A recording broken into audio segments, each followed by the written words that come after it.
자, 여러분이 알고 있는 내용일 거예요. 다만 그냥 알고 있었지 시험 문제 어떻게 적용할지 생각 안 했을 뿐이지 지금까지 여러분들이 어렸을 때 수많은 이야기들을 통해서 이미 다 알고 있는 내용입니다. 자, 그것들을 여러분 문제에서 그림화해서 어떤 도표화해서 그것을 제시해주고 각각의 구체적인 작품으로 적용시키는 거거든요. 자, 많이 나오는 서사 구조가 뭐냐? 일단 영웅의 일대기 구조입니다.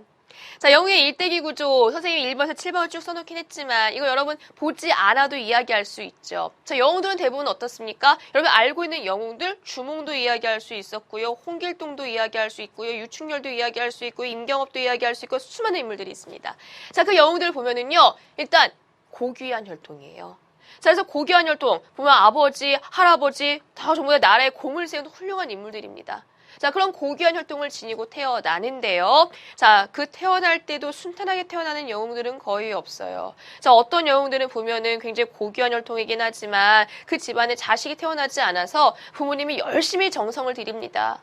막 기자 정성이라고 그래요. 자, 아들을 낳기를 바라면서 정성을 들여서 태어나거나 아니면은 굉장히 이상하고 신기한 꿈을 꿉니다. 그리고 나서 태어난다든가 보통 그 꿈들을 보게 되면 막 선녀가 내려왔다든가 천상의 신선이 내려왔다든가 그런 꿈들. 자, 그래서 남들과는 다른 기이한 출생, 비정상적인 출생을 한다는 거죠. 자, 혹은 알로 태어나기도 하고요. 자, 이렇게 비정상적인 잉태 혹은 출생을 한다. 영웅의 일대기 구조의 가장 기본적인 내용이죠. 자, 그러면서 태어난 후에는 탁월한 능력을 발휘하게 되고 그 능력을 발휘하면서 행복하게 살았더라라고 끝나는 영웅소설은 없어요. 어떻게 됩니까? 능력이 있기 때문에 이로 인해서 고난을 겪게 되는 거죠. 그래서 어린 시절에요. 버려지거나 물론 그게 부모가 버릴 수도 있겠지만 그보다는 어떤 상황에 의해서 부모와 이별하게 되거나 아니면 3년 헤어지게 되거나 그러면서 큰 고통과 시련을 겪게 됩니다. 자, 보면은 고귀한 혈통, 뭐 비정상적인 출생, 기이한 출생, 그 다음에 탁월한 능력, 시련과 고난, 그리고 과업 성취 이렇게만 얘기하기도 하는데요. 보통 이런 기아라든가 이런 시련이요 한 번만 나타나지가 않아요. 대부분의 영웅소설을 보게 되면은 여러 번의 고난을 겪게 됩니다. 그래서 앞에다가 어린 시절에 라고 이야기를 집어넣고 있는 거예요. 자, 이런 기아와 시련을 겪고 있다가 이런 기아와 시련을 그냥 극복하기보다는 어떤 조력해주는, 도와주는 사람을 만나는 경우들이 많습니다. 그래서 군담소설 같은 경우에는요, 신기한 술법을 알려주는, 어떤 무술을 알려주는 그런 스승을 만나기도 하고요. 어떤 승려를 만나기도 하고요. 아니면 마구알면 그런 어떤 키워주는, 거둬주는 사람을 만나기도 하고요. 아니면 어떤 동물적인 존재가 도와주기도 합니다. 그래서 조력자를 만남으로써 구출되고 힘을 키워나가게 되죠. 자, 그리고 나서 성인이 되어서 과업을 성취 바로 합니까? 아니요, 또 한 번의 위기가 닥치게 돼요. 자, 그런 위기가 군담소설은 전쟁이 되겠죠. 그런 그 위기가 닥쳤을 때 이제 어떻게 됩니까? 이미 이전에 키웠던 그 힘, 조력자를 만남으로써 키울 수 있는 그 힘을 이용해서 이 위기에서 스스로의 힘으로 벗어날 수 있게 되는 거죠. 자, 그래서 마지막에는 위기를 투쟁으로 극복하게 되고요. 승리자가 된다라고 하며, 자, 우리가 이걸 다른 말로는 과업을 성취한다라고 이야기를 합니다. 그래서 과업을 성취해서 승리자가 되는 행복한 결말로 이야기가 끝나게 되는 거죠. 자, 영웅의 일대기 구조, 여러분이 봤던 수많은 이야기들이 이 구조를 취하고 있어요. 때로는 영웅소설이 아니라 하더라도요, 주인공이 이런 영웅 일대기 구조를 보여준 경우가 많습니다. 아까 전에 이야기했어요. 우리 고전소설의 특징을 보게 되면은 어떤 인물의 일생이나 인물의 역경 극복에 주목하는 경우가 많다라고 했습니다. 자, 그래서 영웅의 일대기 구조가 많이 나타나고요. 더군다나 우리가 지금 조선 후기 작품들을 주로 보게 되죠. 우리가 여러분들이 고전에서 접하게 되는 작품들이 대부분 조선 후기예요. 수많은 유형들이 있었어요. 우리가 이미 이 강에서 공부했던 것처럼 자, 여러 가지 뭐 가문 소설도 있을 수 있고 풍자하는 우화 소설도 있을 수 있고 여러 소설이 있지만 굉장히 인기를 끌었던 그런 장르가 뭐였냐? 군담 소설이었습니다. 군담 소설, 창작 군담 소설 뭐 아니면 역사 군담 소설, 번역 군담 소설 이런 것들이 있었고요. 정말 한 뮤파를 형성할 만큼 굉장히 인기가 있었습니다. 작품 수도 많고. 그러다 보니 그 영웅 군담 소설에서는 당연히 영웅의 일대기 구조가 드러날 수밖에 없고 우리가 시험 문제에서 굉장히 많이 접하게 되는 지문에서 많이 보게 되는 그런 유형이 바로 이 일대기 구조라는 거예요. 자, 이거 여러분 다시 한번 확인하시고요. 이제 문제 나오면은 어느 부분에 해당하는 건지 우리 지문에서 나타나는 부분이 어디에 해당하는 건지 이야기할 수 있어요. 대체로 이런 기아와 시련이라든가 성인이 된 후에 위기를 보여줄 경우가 많다. 이것을 적용해서 지문을 읽어내는 연습을 반드시 해라라고 지금 선생님 여러분에게 요구하고 있는 겁니다. 자, 다음입니다. 자, 영웅의 일대기 구조도 물론 중요하지만 선생님 영웅의 일대기 구조에다 별표를 한 2개쯤 한다면은요. 자, 다음으로 나오는 혼사 장애 구조에는 별표 한 5개쯤 해도 괜찮을 것 같아요. 자, 혼사 장애라는 거 우리 이미 아까 전에 문제 좀 살펴보면서 확인해 봤었죠. 두 남녀가 혼사를 하는데 결혼되는데 무슨 문제, 장애가 생긴다는 겁니다. 자, 혼사 장애담 뭐 이런 이야기 여러분의 수많은 이야기 역시 나타나요. 선생님이 이미 앞에서 이야기했지만 장애가 나타나지 않는 혼사는 재미가 없어요. 그리고 실제로 드라마가 아니더라도 소설이 아니더라도 보면은요, 실제로 남녀가 만나고 하는데 싸우지 않는 그런 연인들 별로 없죠. 만나서 바로 이제 행복하게 사귀다가 결혼하고 이런다? 참 재미없는 연애입니다. 뭔가 위기가 있고 헤어지기도 하고, 자, 이런 일을 겪게 마련이죠. 자, 그래서 혼사 장애 구조가 굉장히 많이 나타나고, 우리가 흔히 뭐 염정소설이다, 연애소설이다 라고 할 때, 이런 혼사 장애 구조는 거의 필수적인 요소입니다. 자, 여러분들 전쟁 이야기도 재밌어요. 전쟁에 군담소설 인기 많았어요. 근데 이런 연애소설도 얼마나 인기 많았겠습니까? 당연히 혼사 장애 구조, 우리 작품 안에 정말 많이 드러날 수밖에 없죠.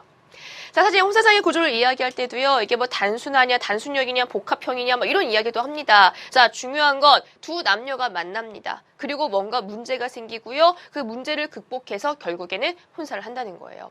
자, 그래서 선생님이 그 단계들을 좀 이렇게 나눠봤습니다. 제일 첫 번째 나온 혼사 예증이라는 건 뭐냐면은요, 자, 우리 고전소설 속의 인물들이 만날 때 그냥 우연히 어쩌다가 만났더니 좋더라, 이런 경우 없어요. 자, 대부분은 어떻습니까? 하늘에서부터 이미 정해준 인연입니다. 자, 그래서 꿈속에서 이미 그 여자를 만났다든가 뭔가 시를 주고받다 보니 인연이라든가 그런 식으로 서로 이 사람들이 만나게 되는 어떤 징후가 있습니다. 그래서 혼사 예증이 먼저 일어나고요. 대부분 이런 혼사 예증은요, 부모의 뜻과는 상관없이 이루어지는 경우가 많죠. 그래서 이 둘이 결혼을 약속을 하고 그리고 부모 역시 부모의 뜻과는 상관없이 둘이 맺어집니다.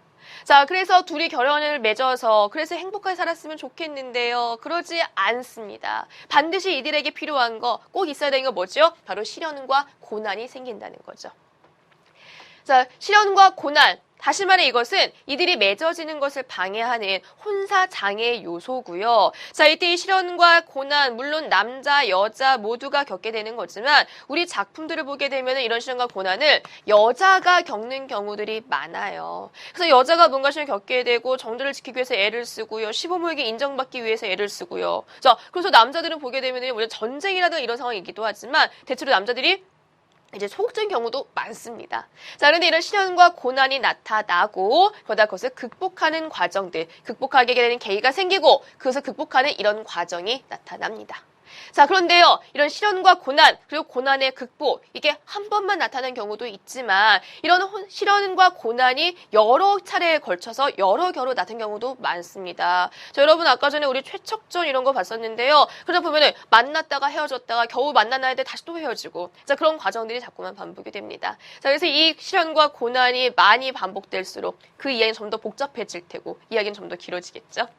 자, 그래서 시련과 고난을 극복하게 되면 이제 어떻습니까? 자, 이전까지는 이들이 결연을 맺었지만 부모나 주변의 인정을 다 받지 못해요. 혹은 인정받았다가도 뭔가 오해라든가 외부의 상황으로 인해서 버려지게 되는 거죠. 자, 그렇지만 시련과 고난을 극복함으로써 그들이 뭔가 다른 사람들보다는 뛰어나고 혹은 다르다라는 것을 인정을 받게 됩니다. 증명을 하게 됩니다. 자, 그리고 나서 드디어 주변의 부모님이라든가 아니면 천자라든가 왕이라든가 그런 사람들에 의해서 정식 혼사로 인정을 받게 되는 거죠. 자, 여러분들 윤지경전 기억납니까? 윤지경전 우리 같이 공부했었어요. 우리 인물 공부할 때 봤을 거예요. 그래서 윤지경전도 이야기할 때요. 아, 이거 드라마로 만들어도 좋다. 남녀의 결혼, 남녀의 연애도 얘기가 나오면서 심지어 정치적인 상황까지 같이 들어가 있다 그랬습니다. 자, 윤지경전도 생각해 보세요. 윤지경과 그 여인이 만났습니다. 소저가 만났습니다. 그래서 둘이 결혼을 하기로 했죠. 그리고 결혼식까지 딱 올렸는데 윤지경이 그때 어떻게 됩니까? 윤지경이 왕에게 불림을 받아서 과거급제소에 갔다가 거기서 부마로 간택이 됩니다. 그래서 막, 아, 저 부마 될 수 없어요. 저 오늘 지금 결혼식하고 막 온 거예요. 막 이러는데도 불구하고 결국엔 부마가 돼요. 막 부마 안 되려고 하다가 막 유배도 가게 되고 아버지도 벌 받고 막 그러잖아요. 자, 그렇지. 그래서 시련과 고난이 있었지만, 그런데도 이 윤지경 부마임에도 불구하고 옹주를 좋아하기보다는 자기의 원래 여인에게 오게 되죠. 자, 그래서 막 그 얼마나 많이 일어납니까? 그 옹주의 어머니가 막 잠소도 하고 유배도 가고요. 자, 그리고 심지어 그 사이에요. 그 여인은요, 어떻게 해요? 자꾸 이 남자가 자기한테 오니까 부모님도 벌받게 생겼어요. 그래서 처갓집에서는 여자가 죽었다고 거짓말도 했었습니다. 그리고 이 윤지경은 막 폐인이 돼가고요.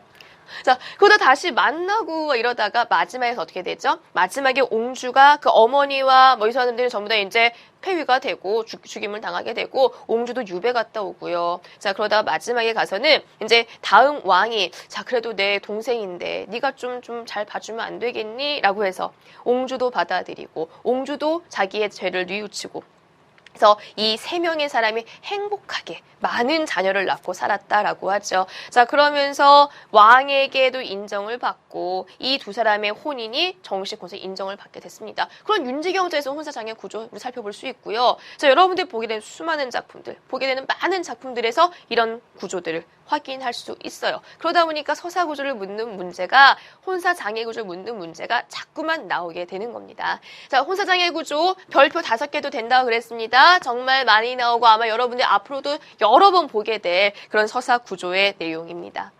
자, 여기까지만 얘기가 끝날 것이냐? 아니에요. 자, 여러분 프린트에 나와 있는데요. 자, 또 어떤 것들이 있느냐? 또 많이 나온 유형 중에 하나가 환몽구조입니다. 자, 환몽구조도 우리 이야기한 적이 있었습니다. 환몽구조라는 것은요.